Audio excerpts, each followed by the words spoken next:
Do you remember Harriet Miers, George W. Bush's personal lawyer and advisor who went with him to the White House in 2000? And when Bush tapped her for the Supreme Court, the highest qualification on her resume was the job she then held as the president's White House counsel. Her nomination was crushed under the weight of public pressure. Ultimately, Bush withdrew it. That forced him, as he writes in his book, to grudgingly go with Plan B. So he turned to a pick who was an actual judge, check, had an Ivy League education, check, was a proven conservative, check, check.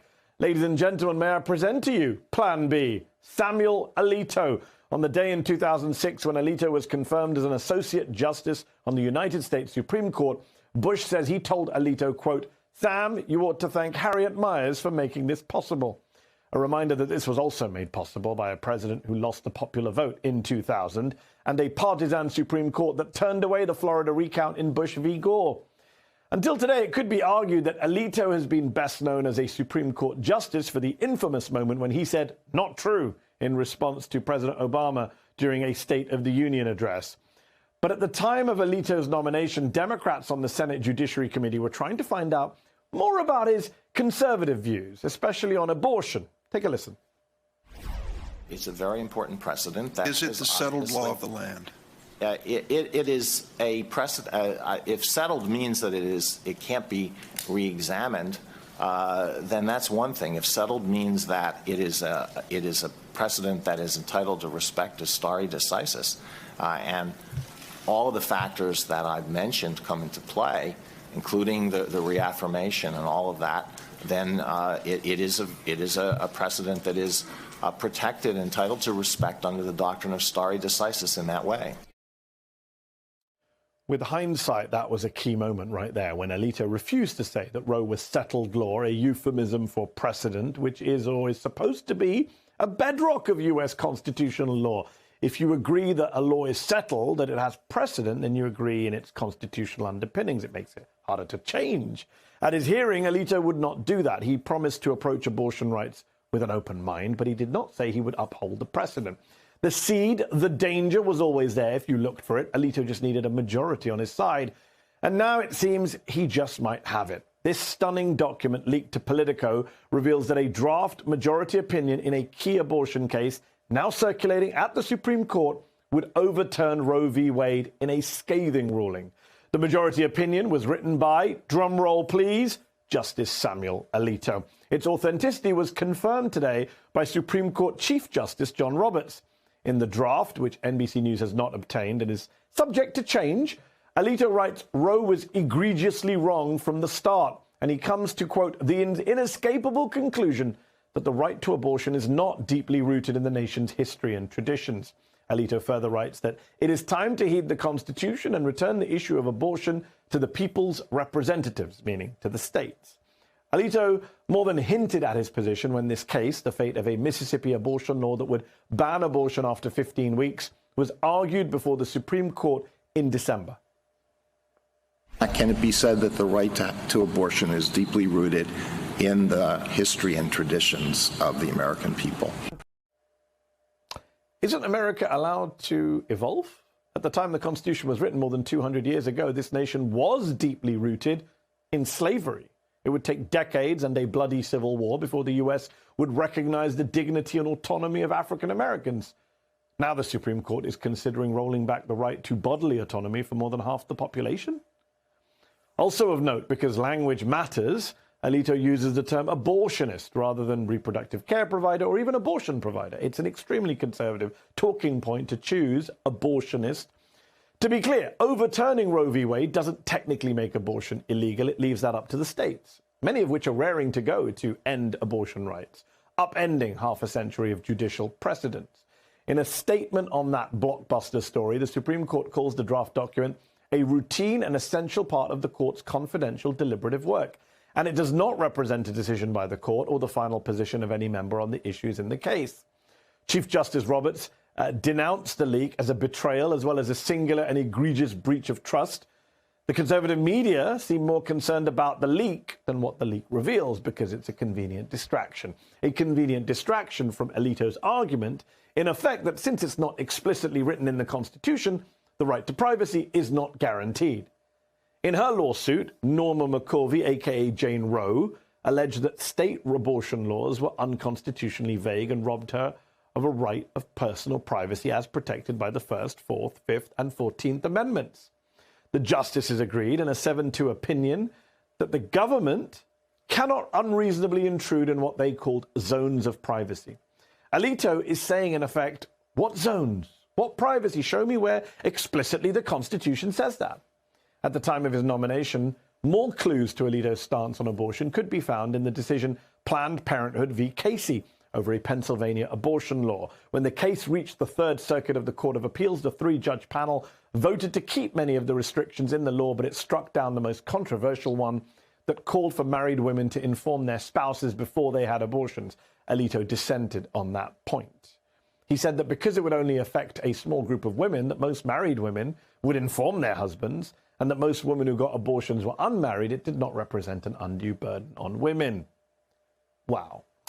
And here's what's scarier. What this draft opinion is doing is not just ending the right to abortion, which is a big deal in and of itself, but opening the door to the ending of multiple other rights that we also now take for granted. Alito cites Casey extensively in that draft opinion to argue that the right to an abortion does not have a sound basis in precedent. Quote, Casey relied on cases involving the right to marry a person of a different race, the right to marry while in prison, the right to obtain contraceptives, the right not to be sterilized without consent, and the right in certain circumstances not to undergo involuntary surgery, forced administration of drugs, or other substantially similar procedures. Also, Alito also cites the reliance on post-Casey decisions like Lawrence v. Texas that allows the right to engage in private consensual sexual acts, and Obergefell versus Hodge, the right to marry a person of the same sex. He continues, these attempts to justify abortion through appeals to a broader right to autonomy and to define one's concept of existence prove too much. But don't worry, he tries to assure us. The dear reader, as he tries to justify abolishing the federal right to abortion, these other rights, well, they're not as critical as the abortion one. Quote, none of the other decisions cited by Roe and Casey involved the critical moral question posed by abortion. They are therefore inapposite. So no need to worry about the court ending the right to gay or interracial marriage or to contraception once they've ended the right to abortion. Justice Alito says that's not on the cards. I don't feel reassured. Do you? Joining me now to discuss all of this are Melissa Murray, NYU professor of law, who clerked for Justice Sonia Sotomayor. She's also an MSNBC contributor, and Megan Hatcher-Mays, director of democracy policy at Indivisible, an expert on the Supreme Court. Thank you both for joining me today. Melissa, let me start with you. I mean, we all saw this coming, but it still feels pretty shocking to see this draft opinion in black and white, to read Justice Alito's words there, which, if finalized, would end decades of abortion rights. What was your reaction when this broke last night, and what's your reaction to Alito's central arguments? Well, to be clear, we were expecting this. The court had signaled in December at oral argument that there was certainly 5 votes to overrule Roe, but I don't think anyone was expecting the stark absolutism of this decision. This is a decision that leaves it all on the dance floor. I mean, he really is doing the most here. There were lots of ways that this opinion could have been written. It could have been written more narrowly to overturn Roe versus Wade while leaving some room for other rights like the ones you were just mentioning. But this opinion actually, despite disclaiming the idea that it's about anything but abortion, actually does leave some breadcrumbs and indeed a blueprint for conservative litigators to actually press claims against other precedents, including the precedents that secure same-sex marriage, interracial marriage, the right to contraception, and on and on and on. So this is really a sweeping opinion. There is some troll energy here. Justice Alito has always been known for his sort of caustic demeanor on the bench and with his colleagues and with litigants, and that definitely is translated here. He invokes a number of liberal scholars, Mark Tushnet, Lawrence Tribe, even his recently departed colleague, Justice Ruth Bader Ginsburg, as these individuals have always criticized the abortion right, and therefore he is justified in basically eviscerating this right that has been protected for over 49 years. So this is a really strong and strident and assertive opinion, perhaps more than even we imagined we would receive from this court. And I think evisceration is exactly the right word, Melissa, in terms of describing this far-reaching document. He's, of course, joined by other members of the bench. He's got his majority, including some of those Trump 3 justices. Megyn, this leaked draft opinion, which is for Dobbs v. Jackson Women's Health Organization, would, if finalized, undermine nearly half a century of court precedent.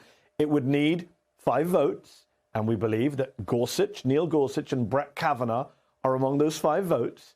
Have a listen to what they said during their confirmation hearings, Megyn. It's settled as a precedent of the Supreme Court entitled to respect under principles of stare decisis. It is an important precedent of the Supreme Court. By it, I mean Roe v. Wade and Planned Parenthood versus Casey. Been reaffirmed many times. Casey is precedent on precedent. The Supreme Court of the United States has held in Roe versus Wade that a fetus is not a person for purposes of the 14th Amendment. And the book explains that. Do you accept that? That's the law of the land. I accept the law of the land, Senator, yes. Megyn, were they lying to us under oath? I'm shocked. Yeah, it's hard to believe.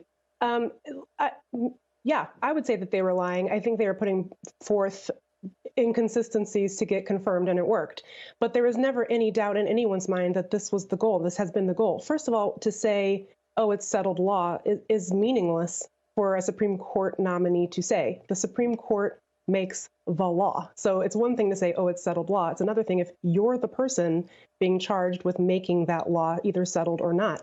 That's what they were confirmed to do. And these justices in particular, Gorsuch, Kavanaugh, and Amy Coney Barrett, were picked very explicitly for one reason, and it was to overturn Roe v. Wade, because Republican presidents and Republican members of Congress had been burned in the past, really high-profile moments where Republican-appointed Supreme Court justices like Souter and John Paul Stevens, they thought these guys were sure bets to overturn Roe v. Wade, and they didn't do it when they had the chance. And so that is what this conservative project to take over the courts is all about, is finding young lawyers in law school and making sure that when they are ready to be judges, that they will do the thing that the Federalist Society and dark money interests and conservatives want them to do.